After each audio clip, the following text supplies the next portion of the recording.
Bon, j'avais pas du tout prévu de sortir une deuxième vidéo sur la salle, mais en vue de tout l'engouement qu'il y a eu autour de la première, je me dois d'en reparler une deuxième et dernière fois. Du coup, je suis Justicier et bienvenue dans le deuxième épisode de Throwback dédié à la vidéo sur la team La Salle. Et je profite de ce petit moment pour vous dire d'aller vous abonner à mon Instagram car on est vraiment pas loin des 10 000 abonnés pour débloquer le swipe up pour que je puisse vous mettre des liens en story. Alors avant tout, je dois vous passer un message d'un pote qui va vous donner le sourire. Yo tout le monde, c'est le grand loup solitaire. Alors j'apparais rapidement sur la chaîne du Justicier pour dire que ma vidéo va sortir sur le sujet. Alors ça ne sera pas uniquement quelque chose dédié sur le drame Aiden Show versus La Salle. Ça sera plutôt du global, on va parler de la concurrence de La Salle, de la secte de La Salle, mais on va bien sûr parler des dramas. J'ai les preuves, j'ai tout ce qu'il faut pour pouvoir défendre Aiden. Donc n'hésitez pas à attendre et checker ma chaîne dimanche matin, samedi soir dans ces eaux-là. Bon, je te remercie Justicier, je te laisse reprendre ta vidéo. Merci à toi d'être passé, et donc voilà, si vous voulez voir une grosse vidéo vérité sur La Salle, rendez-vous sur la chaîne du loup solitaire ce week-end. Maintenant revenons à nos moutons, et cette vidéo sur La Salle, elle donne quoi une semaine plus tard? Alors honnêtement je m'attendais pas à un tel retour positif. La vidéo a été très bien reçue et j'ai senti comme un sentiment de victoire chez pas mal de personnes, qui m'ont dit être contentes du fait que la entre guillemets vérité sur La Salle a enfin éclaté. Et il faut pas se mentir, en vue de ces milliers de retours, il y a effectivement un problème avec La Salle depuis des années. Autant je n'ai aucune certitude du fait que Aiden est innocent et que La Salle ment sur toute l'histoire, même si tout laisse penser cela, autant je suis persuadé du fait que tous ces témoignages de la manipulation et du côté sombre de La Salle sont effectivement réels et que mon avis sur ce dernier n'est absolument pas juste le fruit de mon imagination. En fait, moi-même j'ai été un grand fan de la team La Salle il y a environ 4 ans. À cette époque, j'avais 15-16 ans et je comprenais pas vraiment son personnage. Dans ma tête, il était vraiment ce qu'il laissait paraître. Cependant, plus le temps passait, plus je grandissais et plus je comprenais que toute sa chaîne n'était qu'un énorme business basé sur le mythe de son personnage. Et je pense que le moment où Monsieur Aurel s'est fait virer de la team était un peu le déclic où j'ai compris que La Salle n'était pas si gentil que ça. Depuis ce moment, j'ai toujours voulu qu'un jour un youtubeur fasse une vidéo pour en parler et le hasard de mon parcours a fait que ce youtubeur en question, c'est moi. Sinon, il y a aussi pas mal de gens qui se demandent et qu'est-ce qui va se passer aujourd'hui avec la chaîne de La Salle. Il y a beaucoup de gens qui pensent qu'il est fini et qu'il n'arrivera pas à se relever. Alors, si vous voulez avoir mon avis sur ce sujet, c'est que personnellement, je pense que comme avec tous les dramas en France, les gens vont gueuler dessus pendant un moment, même si celui-ci a raison ou il a tort, là n'est pas le sujet. Je pense qu'à cause de ce bad buzz, les gens vont un peu crier dessus pendant un petit moment, mais qu'avec le temps, tout va revenir à la normale et La Salle va récupérer son public et va continuer à reprendre les vidéos comme à l'époque. Et donc qu'au final, tout le monde va oublier. Car avec un peu de recul, le seul drama qui a eu une vraie conséquence sur la chaîne du youtubeur en question, c'était Mad Podcast, et il y avait vraiment une vraie raison derrière. Tandis que là, à l'heure d'aujourd'hui, on peut même pas dire si La Salle a vraiment raison ou a vraiment tort sur ce sujet. Personnellement, ce que je pense, c'est qu'il y a une part de vérité et de tort dans les deux parties, et donc je pense honnêtement qu'avec le temps, tout va se tasser et tout le monde va oublier ce drama.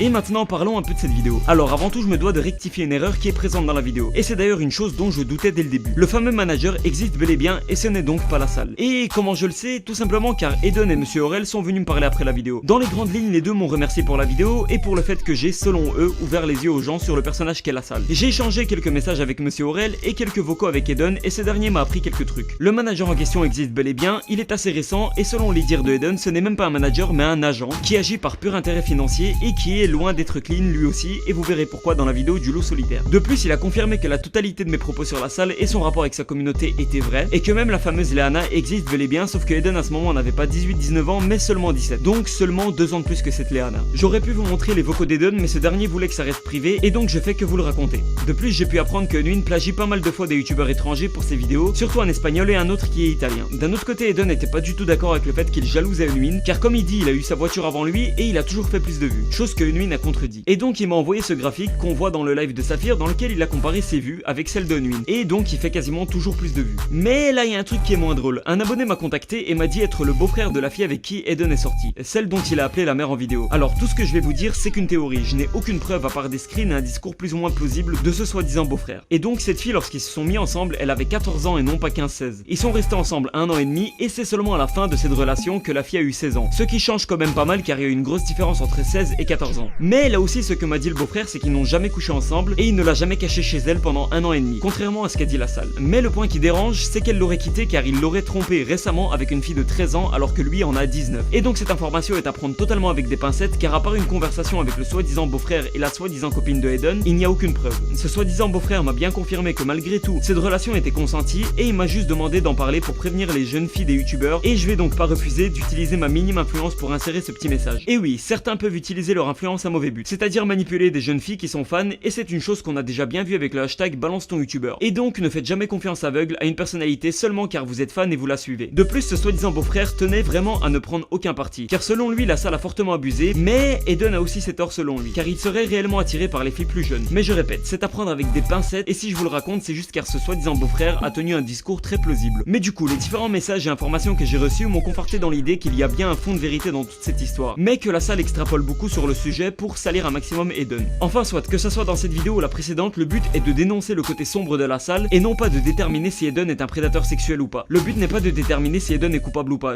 Je n'ai pas de vérité absolue à ce sujet, comme je vous l'ai déjà dit. La seule chose que je peux vous dire, c'est qu'en vue de toutes les vidéos de chacun, le discours de Eden paraît beaucoup plus plausible que celui de la salle. Et donc selon moi, Eden a vraiment eu une histoire avec une fille qui devait être plus jeune et avoir quelque chose comme justement 14 ans, mais qu'aujourd'hui la salle abuse et extrapole énormément juste pour le salir et salir son nom, pour que plus tard ça lui porte préjudice lors de collaborations avec des marques ou autres. Et d'ailleurs Eden pense justement que c'était ça le but de la salle. D'ailleurs dans un live du youtubeur Saphir, la salle montre une conversation Skype avec Eden qu'il juge comme étant une preuve. Seulement à aucun moment Eden dit clairement qu'il a eu des histoires avec des mineurs. Le seul message qui en parle c'est celui de la salle et Eden semble ne pas y répondre. De plus dans ce live le manager est aussi présent et les seules fois où il intervient il est très condescendant et très hautain, chose qui devrait pas apparaître chez un commercial. Un moment d'ailleurs il dit: alors Eden, on vient de l'inviter dans le live et il veut pas venir car il dit que internet c'est pas la justice, alors qu'il y a encore 2 jours il était bien content de faire sa vidéo sur sa chaîne YouTube.